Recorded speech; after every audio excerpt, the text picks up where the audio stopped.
வேட்புமனுவில் சொத்து விவரங்கள் குறித்து தவறான தகவல் தந்ததாக முன்னாள் அமைச்சர் கே.சி. வீரமணிக்கு எதிரான வழக்கை ரத்து செய்ய வேண்டும் என கே.சி. வீரமணி வைத்த கோரிக்கையை சென்னை உயர்நீதிமன்றம் நிராகரித்திருக்கிறது. இதுகுறித்த முக்கிய செய்தியை தற்போது பார்த்து வருகிறோம்.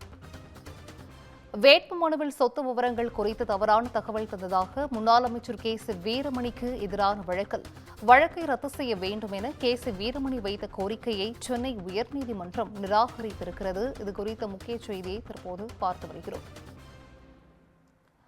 வேட்புமனுவில் சொத்து விவரங்கள் குறித்து தவறான தகவல் தந்ததாக முன்னாள் அமைச்சர் கே.சி. வீரமணிக்கு எதிரான வழக்கை ரத்து செய்ய வேண்டும் என கே.சி. வீரமணி வைத்த கோரிக்கையை சென்னை உயர்நீதிமன்றம் நிராகரித்திருக்கிறது. கே.சி. வீரமணியின் கோரிக்கையானது நிராகரிக்கப்பட்டிருக்கிறது. இது குறித்த முக்கிய செய்தியை பார்க்கிறோம்.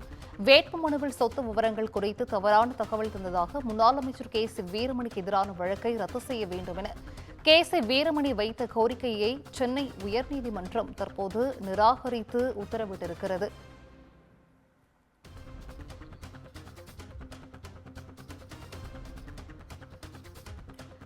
கே.சி. வீரமணி கோரிக்கையானது நிராகரிக்கப்படுவதாக சென்னை உயர்நீதிமன்றம் தெரிவித்திருக்கிறது.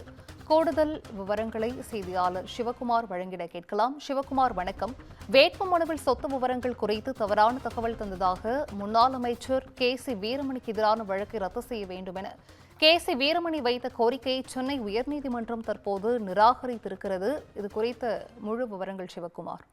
கடந்த 2021 ஆண்டு சட்டமன்ற தேர்தலில் திருப்பத்தூர் மாவட்டம் ஜோலார்பேட்டை தொகுதியில் அதிமுக தரப்புல போட்டியிட்ட முன்னாள் அமைச்சர் கே.சி. வீரமணி தனது வேட்புமனுவில் சொத்து விவரங்களை குறித்து தவறான தகவல்களை தெரிவித்ததாக வேலூரை சார்ந்த தொழிலதிபர் ராமமூர்த்திங்கிறவர் இந்திய தேர்தல் ஆணையத்தில் புகார் தெரிவித்திருந்தாரு.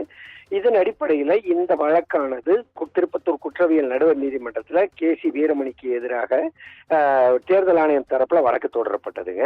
இந்த வழக்கை ரத்து செய்ய கோரியும் தடை விதிக்க கோரியும் விசாரணைக்கு ஆஜராவதிலிருந்து விலக்கு அளிக்க கோரியும் கே.சி. வீரமணி சென்னை உயர்நீதிமன்றத்தில் மனு தாக்கல் செஞ்சிருந்தாரு.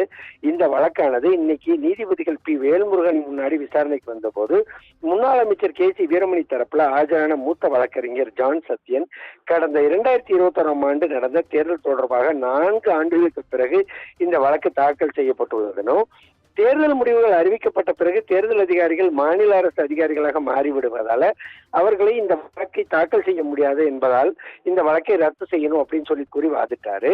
தேர்தல் ஆணைய தரப்புல ஆஜரான மூத்த வழக்கறிஞர் ஜி. ராஜகோபாலன் 2021 ஆண்டு ராமமூர்த்தி என்பவர் அளித்த புகாரின் அடிப்படையில் வருமான வரித்துறை விசாரித்து அறிக்கை அளிக்க தேர்தல் ஆணையம் உத்தரவிட்டிருந்தது. ஆனா வருமான வரித்துறை அளித்த அறிக்கையில முன்னாள் அமைச்சர் கே.சி. வீரமணி சொத்து விவரங்களை மறைத்துள்ளதும் போலியான பான் எண்ணை குறிப்பிட்டிருந்ததும் தெரிய வந்துள்ளதாக குறிப்பிடப்பட்டுள்ளது.